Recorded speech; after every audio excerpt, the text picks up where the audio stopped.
So, what name did you come up with? I was gonna say the Black Swan podcast because the book, but I feel like I don't even know if that's already taken. But I like that concept. To the Black Swan. You gotta read that book. It's good as fuck. What's it about? So like his name is Nassim Taleb, the author, and he's basically spent his whole life investing on very unlikely scenarios that pay out a lot of money.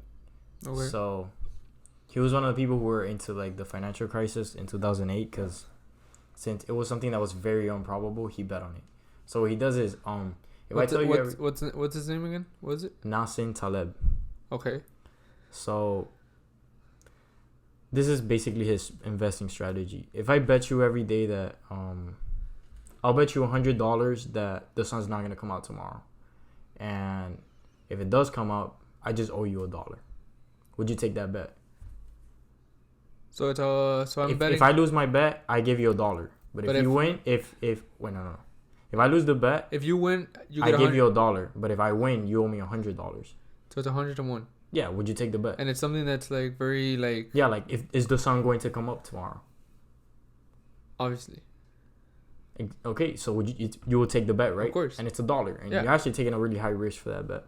So the same thing happened with the financial crisis. So people did not expect that the real estate market was gonna crash at all. So when people started betting on it, they got like huge returns. Cause what do you mean by betting on it? So nobody really thought that the mortgage market was gonna collapse. So what people were doing was credit defaults. So in order to short the market at that time, what they were doing is like, okay, if the market doesn't fail, or if the market fails, I'm willing to. You have to pay me everything that you've ever owed for that mortgage. You're basically like, you make yourself an insurance for the mortgage. Okay. So if the market collapses, you have to pay me everything back and the interest for it. So you have to pay off the whole loan. So you're like, I'm willing to pay for all your loans back. But if the market fails, you owe them to me. You're basically like an insurance for the market. Okay. So yeah, that's basically what they did, and like their payout was like 1 to 20, because the interest at that time was incredibly low, and they were willing to pay a much higher interest. So it's very similar to what it kind of is right now. Yeah, basically. So you had high levels of inflation and low interest rates for people taking out a lot of loans. Yeah. So the problem right now is that we're kind of like on a risk-on economy. So we have very low interest rates, and people are willing to take loans right now. But if the market fails, then you're kind of fucked, because you endure, like, if you buy a house right now and let's say you bought it for $500,000, but it suddenly devalues to $100,000, you're paying a huge mortgage, and market conditions don't even like fit. And your property isn't even worth what you paid anymore. Yeah, so his whole strategy is bet on very unlikely things. And then he, like, bro, I read the first 2 chapters and it's already like really good. So all of the the biggest impact events ever in history have happened from extremely unlikely things. Like 9/11 was something that nobody ever predicted, and it's one of the most like global changing systems of everything. Like airport security completely changed after 9/11. The way we look at terrorism, like our whole like protection system in the US just changed from one event that nobody really predicted. So I guess it's the same thing happened now with COVID. Yeah, so if you're someone who like invested into like masks or hygiene products much before like that was even possible, you made a huge return on something that was extremely unlikely that nobody really predicted. So what is something right now that you would invest in that you think nobody, or like that has a very low probability of becoming successful, but it could happen? That's the next big thing that can make you rich. So should you be thinking about what is going to be the next big thing, or should you be thinking about what's the most likely the next disaster that's going to happen, and then what would be a necessity during that disaster? Okay, you could basically do both. So, okay, the good thing about getting something with a low probability of happening is that you have really low competition. So, explain that. What do you mean? if you don't expect like if you were someone who was investing in like hygiene products, I don't think you had that much competition back then. Like I think Johnson and Johnson are one of the big people when it comes to that. Yeah, But there was like I don't remember any like masks brand. it was maybe like 3 or 4. Yeah, so The masks I know were only prevalent in Asia. So Japan was Japan was a really big one because I mean they the had flu season. and they had a big they were more hygienic, and since they were so concentrated, the high population density, people wore masks. Same as in China, they would wear masks because of how bad the smog was. Yeah. Oh shit, I was not aware of that. They But I know that in Japan, like during flu season, like it was very common to wear masks. I mean that, and I guess your other customer was hospitals and healthcare professionals, but that was something that you knew wasn't gonna change. There was like it was like a known demand. There's so many hospitals, there's this many nurses. There's not like all of a sudden you have an influx of like 10,000 nurses or something. Yeah, and also like think about it. I think almost every person in the world has a mask right now, or like they've bought multiple masks. And I don't think when we came into the pandemic, people predicted it. It was gonna get this big. Even if not everybody has a mask, more everybody that does have a mask usually has more than one. Yeah, or like reusable masks, like the disposable masks. Yeah, so it became a product that was only for a very, I don't know what percentage of the population is. Face shields. Face shields were only ever used in fabrication work and stuff like that, metalworking, where they're using it to cover them from sparks or stuff like that. Nobody was using that for healthcare, and that became a huge thing to where people were 3D printing the guards, the guards for the face shields. Yeah, that was something that nobody really predicted. But all the people the people who started to scale up on production before it even became a global thing, they made a huge amount of money. I think if you would have started, I wouldn't say when you first heard about it, because in reality the US wasn't at that point, hadn't done anything. When it was like, oh, there's a new virus from China, it really wasn't a prevalent thing. I guess if you waited until Europe went into lockdown, you were too late. So it's not even that, because okay, like do you remember when Ebola like was like a thing and like it just died off? Like people really underestimated the probability of this. It wasn't that bad. I know. And I know the thing with viruses. Okay, the more deadly a virus is, the higher, the lower probability has of spreading. The worse it is in terms of like the effect it has, because the most successful virus is the one that doesn't kill off its host. Yeah. If it kills off its host too quickly, then it doesn't have a chance to pass itself on. Yeah. So, and the thing is that the most contagious viruses or even bacteria are the least deadly. Look at the flu. Yeah. And the flu is actually like a natural like virus in humans. That's the whole thing. Is I remember reading that North America and South America never had a pandemic. They never had a great what do you mean? The influenza, 1914. Who brought the influenza? It was the Spanish, yeah. Oh no! It was the natives and the natives of North America never had a like. Yeah, but like there was no Black Plague. The Spanish flu happened in. There was no Black Plague for Native Americans, it was in Europe. Incans, and it was because of the all these viruses, they originate from animals. The majority of the big ones. And they also had like no like sanitary facilities. They didn't have sewer systems. It all starts with when the cities start forming, more people come together. As more people come together, you need more food. Meaning, in those times, people like livestock was in the streets and all stuff. As you have more animals and everything together, and that accumulation is what causes the. Yeah, I think the biggest cause of new outbreaks in pandemics has been like farming. Like it's been civilization. Yeah, I mean, but if you think about it, natives didn't really have much of like a farming system. They didn't. They mostly grew like crops. And I think the biggest, I mean, they didn't have pigs. They didn't have cows. Is Machu Picchu the one that was a really big one? Like comparable to like a European city at the time, like a million people. There's another one. Yes, I think the big ones were the Aztecs. What's the Aztec? The Incas. What's the Aztec city? Aztec is in Mexico City, or what is Mexico City today. The Incas is where Machu Picchu used to be. There's the one that I forget his name, the Conquistador. There's a lot of them. The one that like pretended to like be a god and shit. Yeah. That he convinced. I would do anything to be he basically like held the cacique hostage, and then like murdered everybody, because they all thought he was God, and they were like sacrificing shit to himself, and he took over the empire. I think it's with a C. He took it's Colorado or. Put that shit up, Jamie. Right, I have it. Who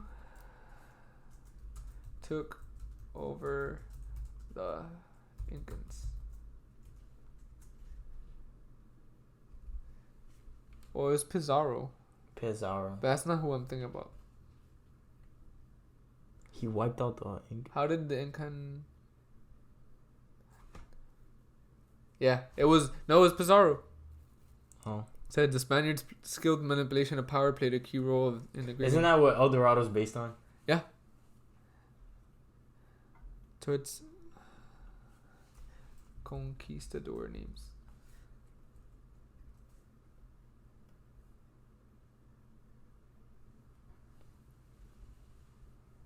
Let's look at Wikipedia is a good source. And is it Cortez? Yes. Cortez, yeah. Cortez was... That's why in El Dorado, when they're like leaving, Cortez is like showing up. Like it's like the evil guy, or like I think Cortez is the one. I don't know, or I think it's like a mimicked version of him or something. I know. He took over. I forget who it is. It says conquest of Mexico. Yeah, the Aztec Empire. The Aztec Empire is where... He was the Aztec. Okay, so the Incan was Pizarro. No, they like literally the... It was. I think he did it with like 100 soldiers compared to like... Their city used to be Tenochtitlan, and now it's Mexico City. Yes. Do you know like the Spanish drained like the lakes from that area? Now like Mexico City is literally underwater. What do you mean? Like Tenochtitlan, I think that's how it's called. Oh, right here, look at it. It used to be Tenochtitlan. Yeah, it used to be surrounded in like lakes, and the Spanish literally drained out the lakes so it could be easier for like people to like get in. And now Mexico City is basically when it rains, now Mexico City gets like flooded. But how does draining, wouldn't having the lakes affect that, or how does draining the lakes make it flood? Okay, the areas where the lakes used to be, like people civilized there. It's the whole thing here where people go. It was horrible urban planning, just like people go here and they go build a house in a flood zone. Yeah. In a drainage basin, and then the fucking flood that happens every 100 years comes, and it's like, what the fuck happened? My house was... It's like people who live like in volcanic areas and shit. Like, you kind of expect it. But yeah. Mexico City's even sinking more because they get most of their water from underground. Isn't Mexico City like a few thousand feet above sea level? No. They're actually like... I think it's a really low elevation in Mexico City. Let's see if I can get to... Oh, look at that. That boy stopped in Cuba before he went. Let's see how fast I can get to Mexico. SOS Cuba. Gulf of Mexico. We're not gonna get into politics, bro. It's not gonna mention Mexico in the Gulf of Mexico on the Wikipedia page. I'm trying to get to Mexico. Just look up Mexico City. So Mexico City was like flooding now. I just saw it. What's the altitude?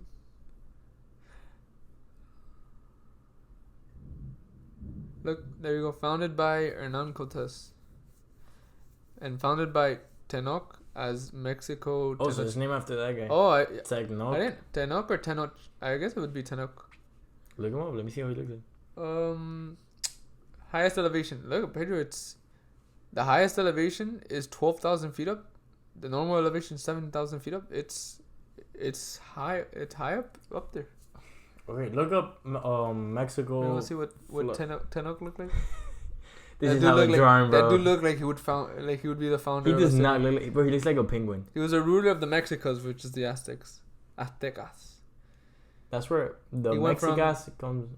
Why is it Mexico? Why were they called Mexicas? They were originally referred to as Tenochca, which that's what they were. I guess they were named after this dude. Huh. He was a respected chief who was elected to power by the Council of Elders and died in 1375. Did these people have like mathematics I guess and shit? Did they meet this guy, I'm guessing they had the Aztecs had records. He was actually a thing. It says the Great Aztec Claudio in Mexico stops in March. Let me see.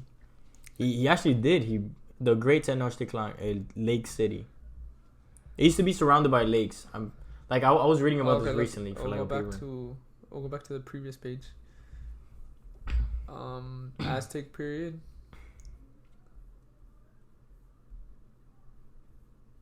Is there going to be a geography? Hydrology. So it has 1, 2, 3, 4, 5. It has 5 big rivers feeding it. Look up Tenochtitlan before rivers were drained out, so you can see how it looks. It's pretty, but you can see that it's kind of. You know what place is really pretty that I didn't know? Santiago, Chile. These people are developed, and the reason they have so much money is because Chile is one of the biggest exporters of lithium. And that's what? How they make lithium. Lithium? Yeah. They have That's how they make batteries. They have They also have copper mines, I think, too. They have a shit ton of mines. What am I looking up? Oh, Tenochtitlan. They have the giant pools of lithium. They have to evaporate the water, and the lithium gets. That's gonna be huge though, because it doesn't look like we're gonna start manufacturing like batteries. No. I was looking up the other days that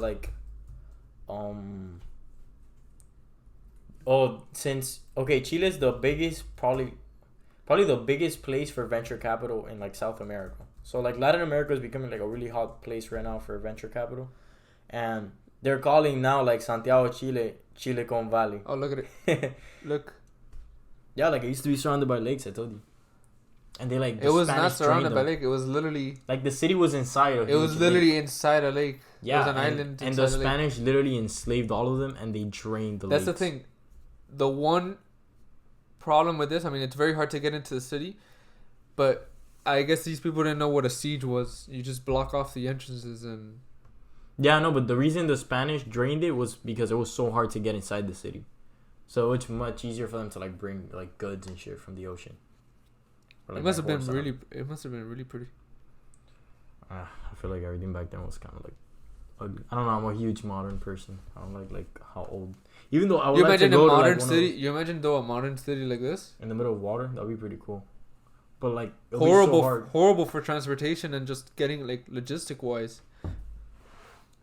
But just yeah, it's horrible for like. I mean, I guess. Dubai has islands, but they're like residential islands, not on the size of. And they're all artificial islands. Yeah, no, and then they're not on the size of this. Yeah. Well, how did they build this? I have no fucking clue. I'm pretty sure it was like that. There's no way. You mean these little? Oh no, the pathways. I'm pretty sure they built them. But how? I'm pretty sure that piece of land was actually in there. How did they build this in the 14th? No. 12th century. We'll find out in the next episode. If Dragon Balls, I have no clue. There's a lot of shit that I don't know how they built infrastructure back then. I'm not a huge. And that's what I love modern architecture, but I find really fucking interesting how people build shit. Looking back on this, and it's like, bro, they had. Bro, there was actually like a few people who were pretty smarter than me at that time. Like when in Egypt, bro, they're like Egypt's like the birth of like architecture and like. Do you think it was? I mean, it was all done off of slave labor, so. Yeah. I guarantee that's how. They were working for like the lives and shit. A lot of stuff was built.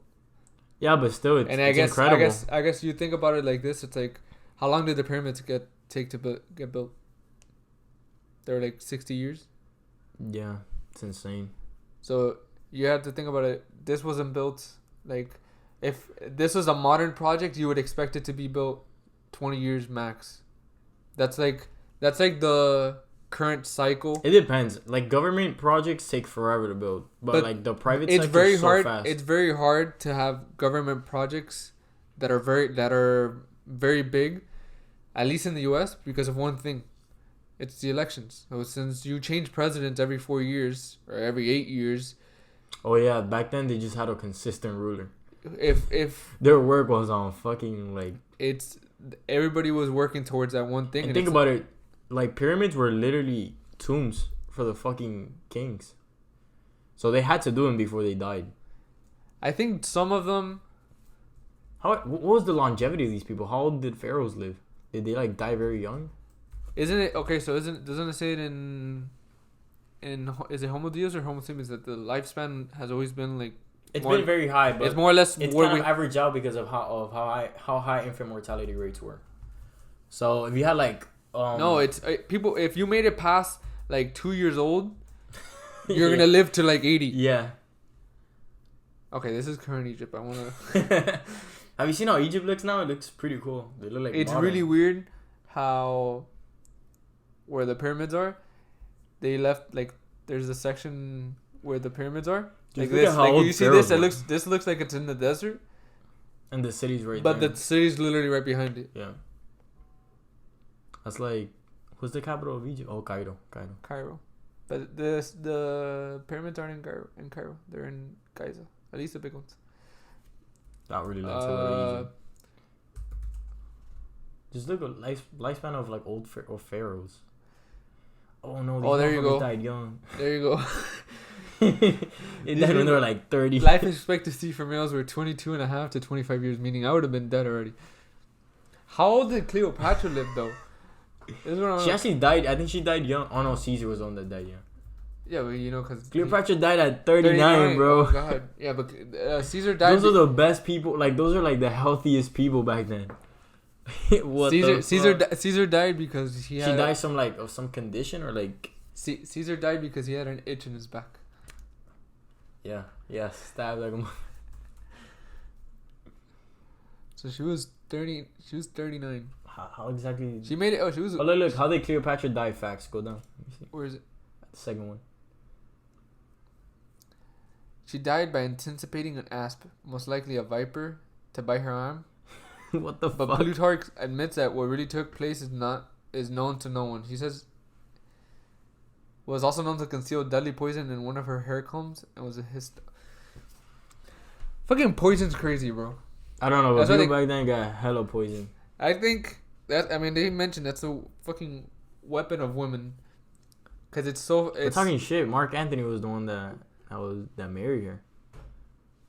We're talking about Caesar and shit. But Caesar had something with Cleopatra. Yeah, like they had like an affair, right? Was it Caesar or fucking Alexander? No, Alexander was much after that. No, Alexander was before that. Alexander was literally gay. Oh, it's Caesar. It was Caesar. Caesar was the one. Yeah, it was Caesar. But I'm pretty sure that like Alexander the Great was gay. How old was Caesar when he got killed? He was assassinated in 44. How old was he? He was born. He was 66. Am I doing my math right? He was born July 100 BC. He was 55 when he died. He died 44. Yeah, he was 55. Where does it say? Wait. No, age 55. Yeah. March. Yeah. What a sad fucking life. You're like. Wait. Look. This doesn't make sense. July 100 BC, and then he died. He was assassinated. He was gonna turn 56. 44. Oh yeah, you're right. I was doing my math wrong. Always. I was like, how exactly did you become an engineer? That's like how Plutarch said. That's known to no one. How many people did you have to talk to? How many people did I poison? That you fucking poisoned the dean and shit. But yeah, I know. Was he a good? Are you reading anything? I'm gonna start rereading stuff. What have you been reading? I haven't been reading anything. I've been busy with school. Now that I graduate, Excuses. I set myself the goal of teaching myself Python by the end of the year. I want to try to start working on an algorithm. For what? For markets? I already thought about it, but it's just gonna be a pain in the ass. So like, think about it. Like the best banks in the world already have that shit. Yeah, but I don't need to be making money on the level the banks are. I don't know what percent accuracy. I don't know. I need to start reading more about deep learning and machine learning. I want to. Okay, that's what I want to learn. Yeah, but like I can't even. I don't even know basic code right now in order to get to that. Oh, I know. Like deep learning is very advanced. I know how like if and or statements, like if statements work, loops. I know kind of how this. I know what what libraries are.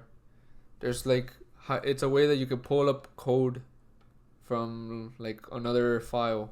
Like you'll make a library and that's just stored code. It's very. They have weird names. But it's very simple. It's like if you don't want to, like the easy way to code something, if you, like I learned it from CNC. You could tell like the CNC machine to spin the drill at let's say 100 RPM. And then you tell it you tell it, oh, you're going to do a hole now and you need to go to this position.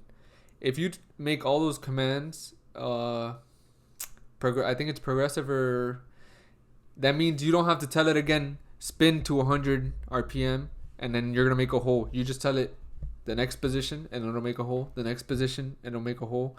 And you just kind of give it the initial instructions, and then you just tell it, do those initial instructions for each one of these things. So that's how the loops work with libraries. The libraries will just be the set of instructions or like data that you have, and then you just tell it, do this with the library.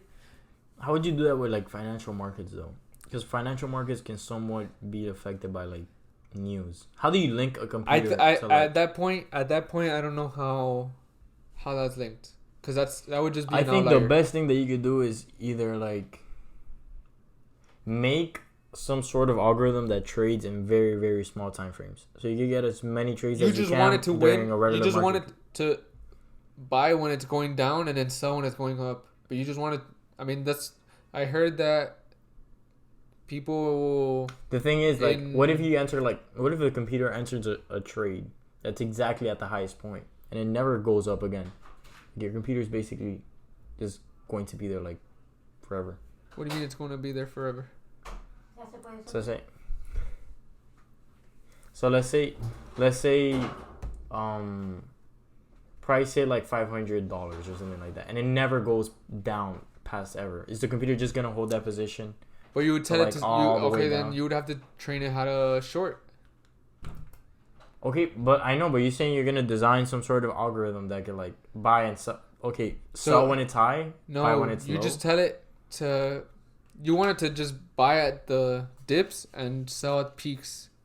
So if it reached the peak, it would sell, and then all of a sudden if it starts going down, it would wait till it gets to the valley, buy, and then it would just make money on that little increase, and then or you just teach it how to do shorts. And if you teach it how to do shorts, it'll sell at the highest point, then buy, then do a short, sell at the lowest point. Like at that point, you're making money no matter what the market does.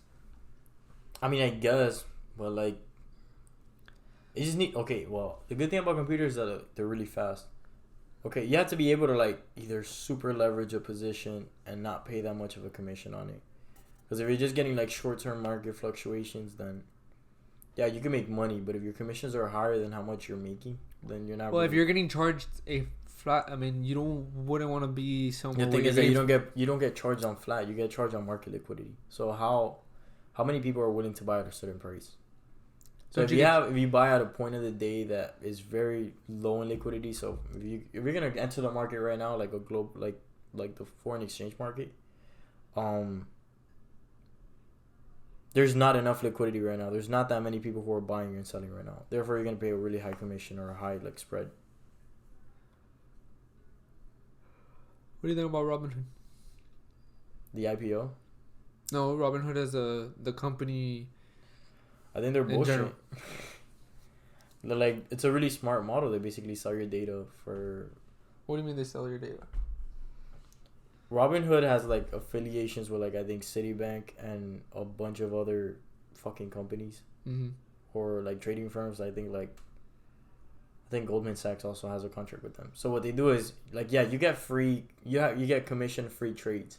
What they do is like you get like if you put an order, for example, I want to buy this stock at $25.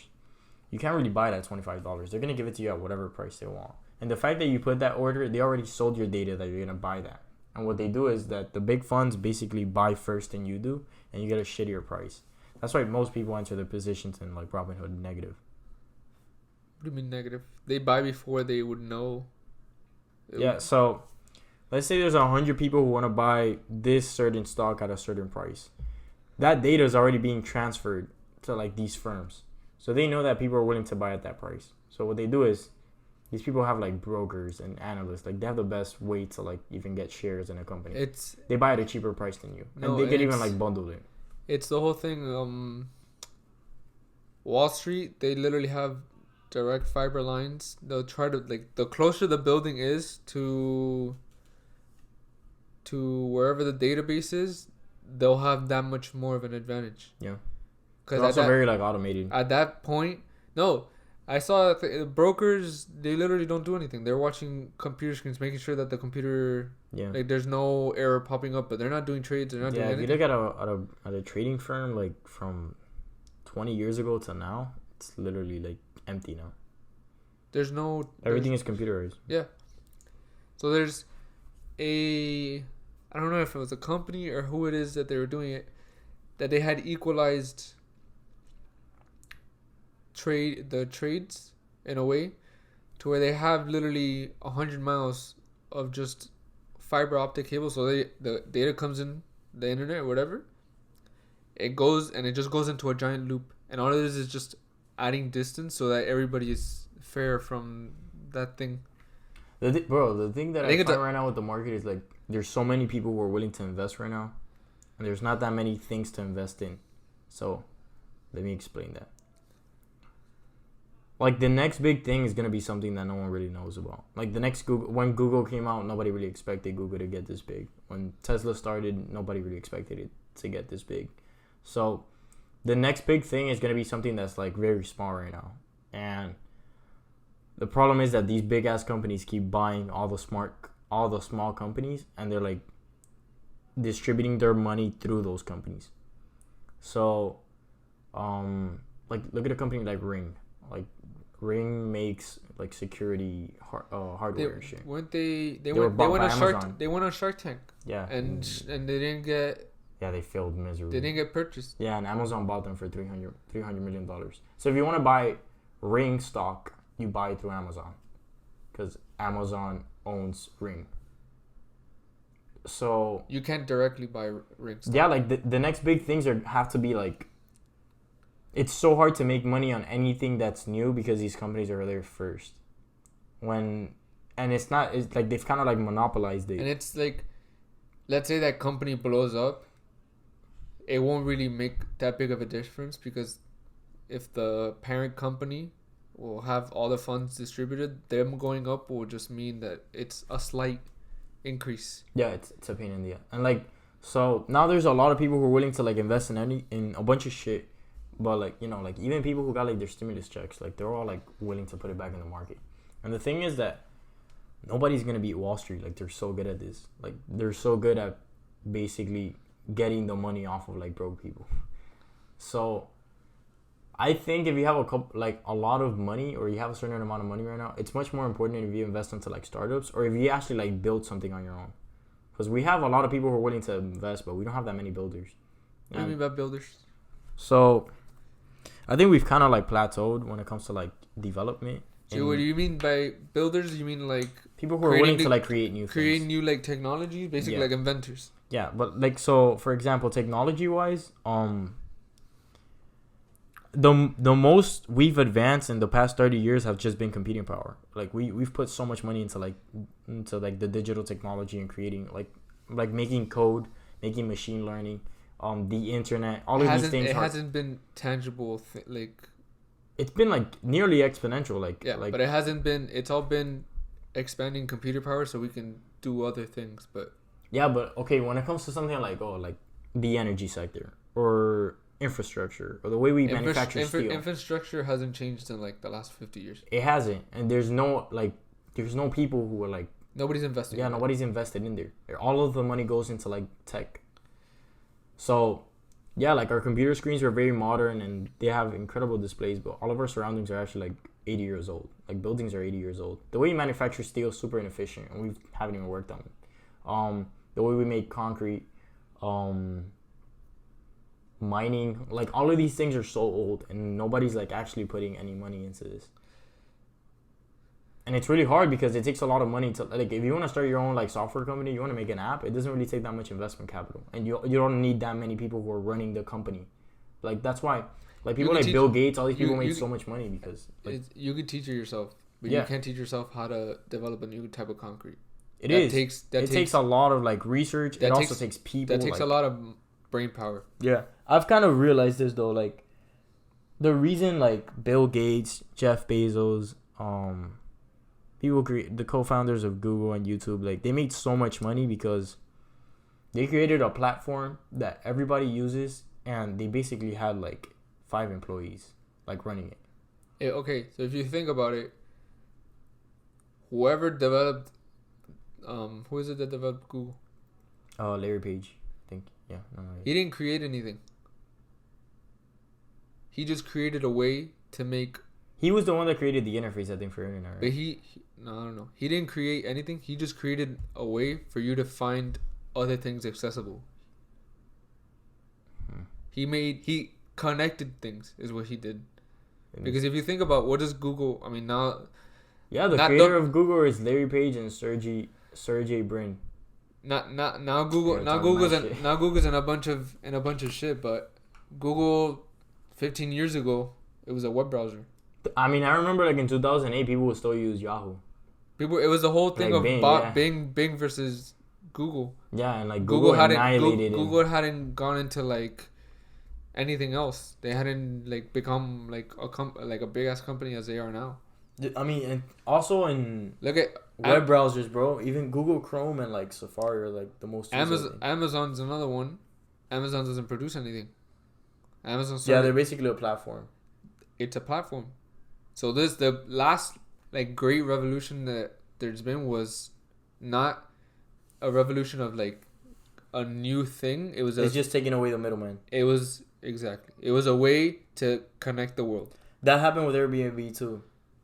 Airbnb is just a platform where you basically put your space and same as Uber. Yeah. The thing is, everything still has to go through. That's where blockchain comes in though, because blockchain is gonna change that whole fucking industry. Because, okay, think about it. When you put like your house in Airbnb still needs to get a fee. When you order your Uber still has to get a fee. But what if you could develop a platform where like that's completely decentralized? So that data center, everybody has like an individual data center. But who pays for? Nobody. The blockchain does. And what's the blockchain? Okay. Let me stretch my fingers. Okay. So this is basically how like blockchain works. Blockchain is basically a data center that's available everywhere in the world as long as you have a computer. So for example, this is how cryptocurrencies work. The whole problem with cryptocurrencies, what Bitcoin did was revolutionize the trust protocol. So if you're someone from like Australia and I want to buy a house from you, how do I know like that you're gonna send me the money, and how do I know you're gonna give me the property information? How do I know that the money you're sending me? Yeah, like how do I get that third party to do it? So usually what happens is just validation. How do I get that third party to validate what you're doing? Or even when you're gonna buy something from Amazon, how does Amazon know you have the money, and how do you know Amazon is gonna send you the product? Well, you go through a third person, so the bank. So Amazon has to check with the bank to see if you have the money, and then the bank has to make sure that Amazon sends you the product. An escrow basically holds that in between, and then once the transaction goes through, the escrow gets a fee and the transaction like passes. Okay, how do you take that escrow out? How do you like trust someone? So this is how blockchain works. And blockchain in the beginning was, if you have a digital currency, you could basically copy it. So how do you know which if you're actually using original money? How do you or know you're just copying the How do money. you know what you're getting is not a duplicate or the original? That's Yeah, where the whole. so- That's where the whole. I mean, that's where mining comes in. Mining, all it is Mining is it's basically it's reward verifying. system that passes the transactions, and then like It verifies the key with the encryption that is on the Yes. on the coin or whatever it is. it is all these coins are encrypted, and what mining is basically is guessing, doing like really complex mathematical problems, and usually what they are is like a computer has to guess a number from 1 to a million, and then once it gets that number right, The transaction happens, everything moves. And the miners or the people who pass the transaction get rewarded in Bitcoin themselves. So you basically decentralize like the whole network. And how exactly do you know? I don't know that much about like coding, but the real genius thing about like Satoshi Nakamoto when creating Bitcoin was like he timestamped the coins. So once you like each coin has a timestamp. Once it's minted, Yeah. So if you're gonna replicate a Bitcoin, what you have to do is basically replicate that exact point. and it's almost impossible. If you wanna do that, like copy. it's possible. You could copy if you could copy But it's really hard. the exact like universal time that it had. Yeah, and then the ledger of transactions a ledger of transactions is basically where all the transactions for Bitcoin have ever happened. If you want to like hack Bitcoin, you need to rewrite all the transactions that ever happened. And you have to rewrite it for everybody else. Yeah, but because the problem is that every time a transaction goes through, it gets rewritten. It basically refreshes.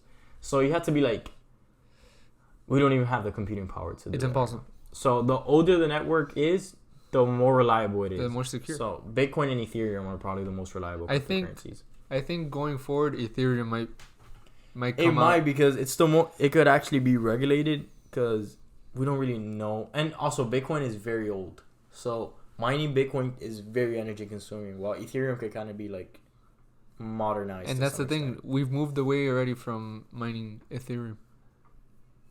I don't really know. I haven't. been Now looking at myself. instead of mining for new Ethereum, Are they like diluting it? now they're moving towards just verification. To be honest, I feel like at the end of the day, what they're gonna do is make the Federal Reserve create like some sort of like digital currency. You think Even though the dollar's already a digital you think currency. the US will go into the dollar would turn into a cryptocurrency? Okay, if you think about it, the dollar is a digital currency, but not a cryptocurrency. Because if it becomes a cryptocurrency, then the U.S. doesn't own it. It's just everybody owns it. Would that be beneficial for the US government? At that point, No. everybody's using your currency. No. Okay, it won't be beneficial. It will be beneficial to people. It won't benefit the U.S. at all. Like, the U.S. basically loses any control it has on the dollar. So they can't manipulate interest rates. They can't manipulate how much it gets printed. All of that is just determined by the network. And like Bitcoin is the worst thing that could happen to like any government, but it's the best thing that could happen to every person. And the point that you basically detach politics from monetary value. So money isn't even a real thing.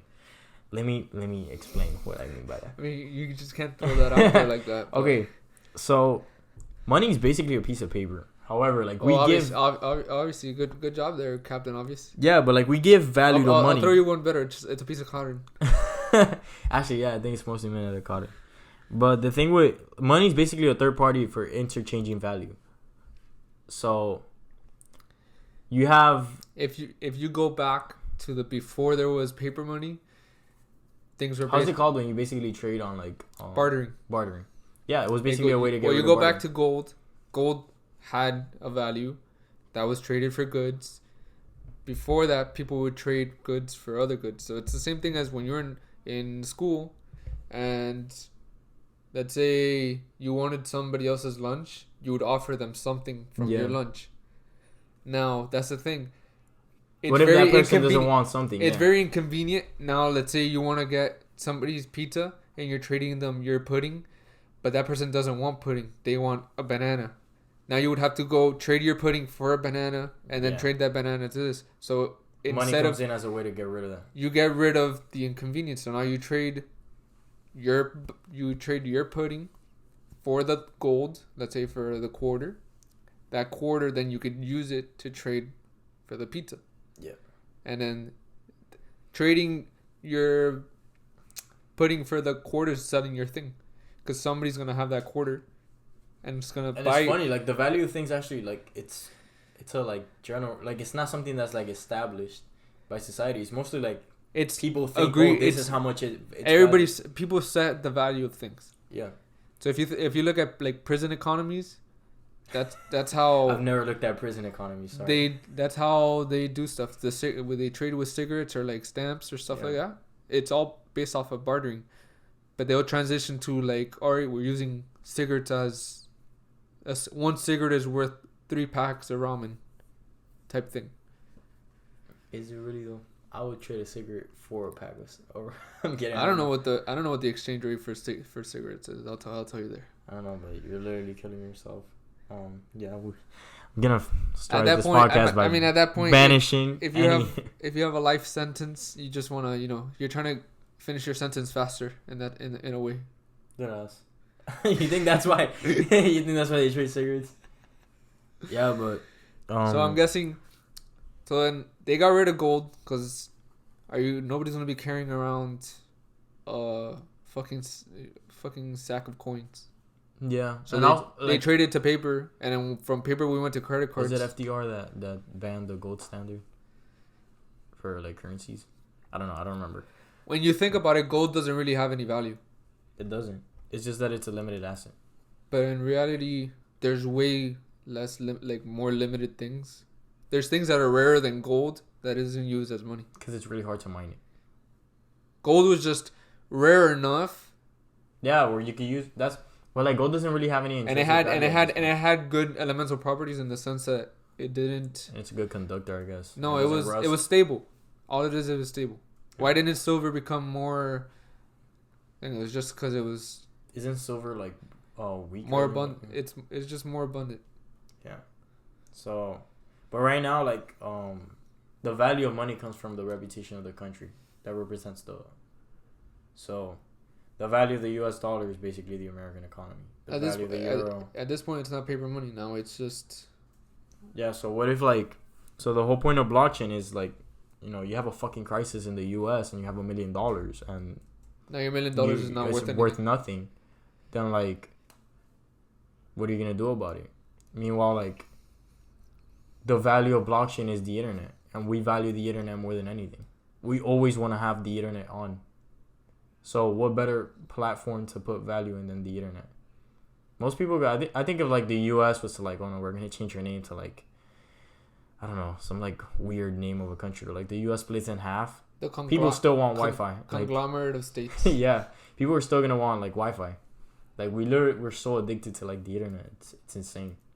So that's why people are always gonna like, if there was a way to like erase the internet today, there will be so many people who are willing to pay in order for somebody to bring it back like the next day.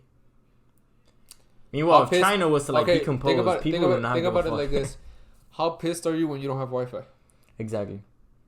So, and I'm not saying it's like, oh, you have still. No, I'm talking about like no internet. Yeah, like if you had no internet for a week, we're so dependent on it at this point. Would you rather have no internet or no power? Like, think of if there was a way for you to have internet without, let's say, having... Yeah, how are you gonna have internet without power though? You would have internet.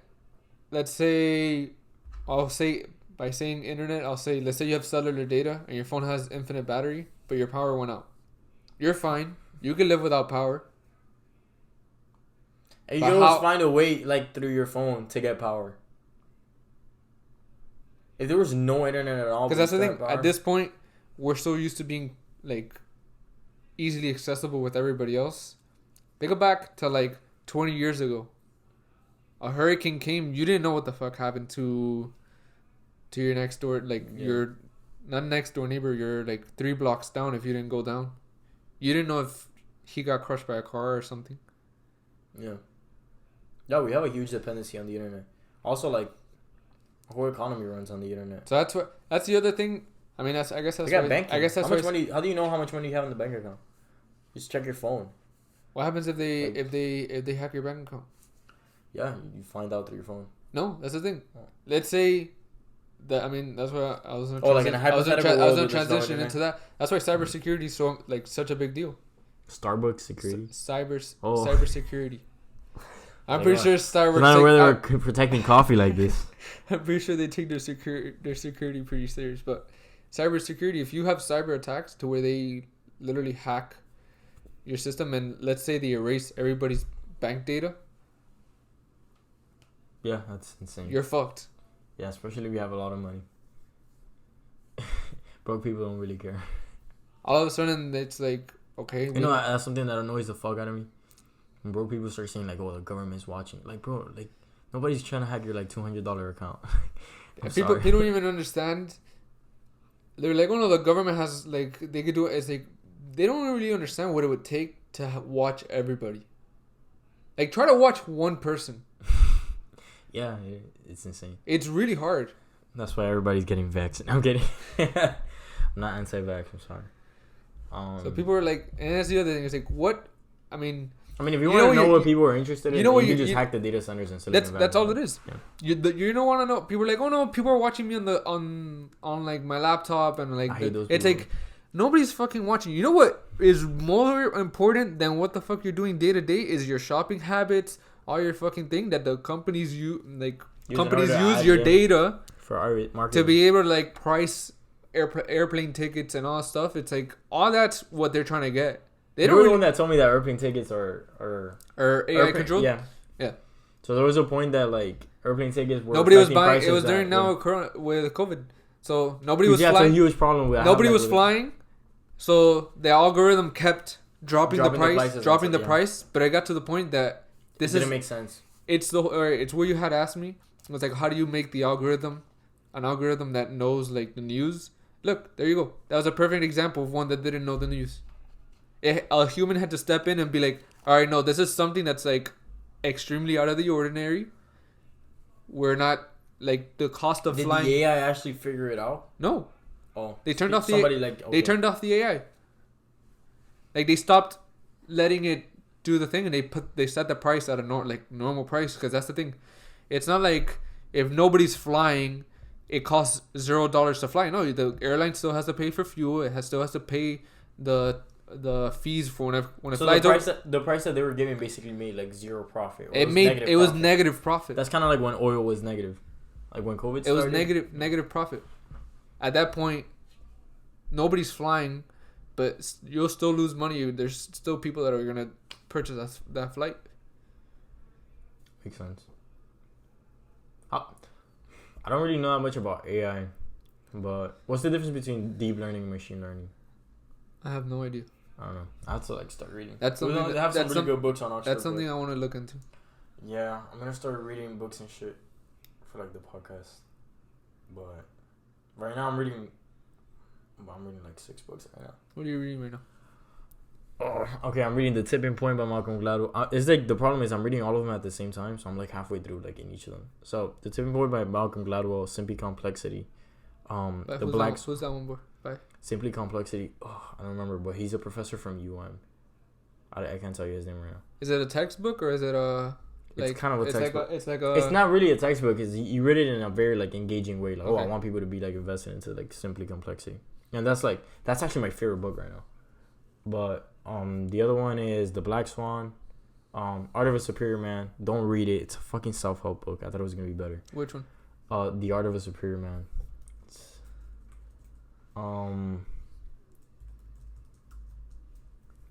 Let me see. The 4-Hour Body by Tim Ferriss. I'm reading Growth by Vaclav Smil, Grand Transitions by Vaclav Smil. I'm reading another like math book. I can't remember right now. It's like on stats. But yeah, Simply Complexity is probably my favorite book right now. It's an intro to complexity theory. You should look into it. And if you figure out complexity theory, you basically figured out the world. So is it that complex? Bro, it's so good. Like he basically like what exactly is something that's complex? Like, and he talks about when you have one thing, you have no complexity. When you have 2 things, you have no complexity either. So you have like item A and B, and you were to arrange item A and B. There's only like two possible combinations, right? But once you have like 3 combinations, then you have 6 possible arrangements. Once you have 4, you have 4 factorial. So 4 times 12 is 24 possible combinations. Once you get to 5, like it goes, like even when you get to 9, it's just insane. I forget. Factorial is bigger than exponential, right? Depends. After 2. After 3, I mean my It bad. grows faster. Yeah. So, yeah, it is. Factorial, like 9 factorial is much It's higher. the highest. Than, It's the fastest growing like operation, right? Yeah. So, I think 9 factorial is bigger than 10 to the 9th. So there you go. I just came up with our name. Wait, factorial. I want it to be a number to factorial. Number to wait. Like I want a number, factorial, podcast. 7 factorial. There you go. I like 7. What's 7 factorial? It's fucking big ass number. 5,040. 5,040. But yeah, he starts breaking down how, bro, the sun is the most complex system ever. The thing that most surprised me when I was reading about the sun. Everything comes from the sun, bro. When fusion happens in the core, the photons will take years, like centuries, to make it out. Of how densely packed everything is. Like also, the atoms inside of the atoms in your body are billions of years old. Yeah, they come from the sun. So there's the other thing was like the water that we drink is older than the sun because it was here before the solar system formed. What the fuck? No, for real? Oh yeah, because water came from like comets and shit, right? Yeah. Yeah. So it was here before the solar system was formed. Yeah, I think we could trace back the sun is like 4.6 billion years old, or something like that. Yeah, but like everything comes from the sun. Like the wood on this table came from like trees. But if you think about it, energy from the sun. Or if you think about it like that, then the sun can technically make wood because all wood is everything is from the sun. Wood is just carbon. I mean, everything is from stars. So you just have a supernova. Well, I mean, you have the sun. All it's gonna make for its life, the biggest thing, like the heaviest element it'll make is iron. Once it starts making iron, it dies. It's a black hole. Or you get supernova, everything explodes. You get like heavier elements because the implosion smashes stuff together. Those heavier elements will now will float around in the nebula. Eventually, it will reform a star, and now that star will have heavy elements in its core. Whole process goes again, and now you'll smash even heavier elements together. That's how you get. What is it? Uranium's the highest naturally occurring. Yeah, uranium's the highest naturally occurring element. Yeah, it is the heaviest. I think uranium is 92. Yeah. Yeah, and all the other ones are man-made. To where? I forget. We don't have helium. Helium isn't. We don't have any natural helium. What do you mean we don't have any natural helium? We don't have any natural helium that on Earth because it escapes into the atmosphere. It's so light. So the helium we have. How do we make it? The helium that we have comes from mines and it's from beta decay.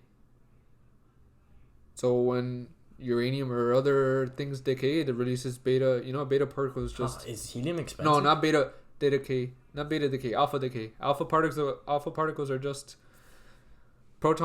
two protons and 2 neutrons. How expensive is helium? Helium's we have a short of helium, and that's the thing. We need helium for a lot of stuff because helium is the coldest liquid. Balloon parties, huge. Helium's the economical powerhouse. Helium's the coldest liquid, so we need it for MRI machines, superconductors, a bunch of stuff, a bunch of technological stuff. You cool them with helium? Huh? You cool them MRI machines? With helium? Helium is colder than liquid nitrogen. Liquid helium is colder than liquid nitrogen. Liquid hydrogen is Nope. colder. It's not. How is it not colder? It's not. Because liquid helium is a noble gas. So it has some interaction there that... Yeah, probably. Hydrogen probably has higher... We have liquid hydrogen. We use it for rocket fuel. Yeah. We're approaching the We're 1 hour mark. So you want to sign off? You want to thank everybody for tuning in? This is the first. We're gonna name it What are we like gonna 10 name it? factorial. 10 factorial podcast. Okay.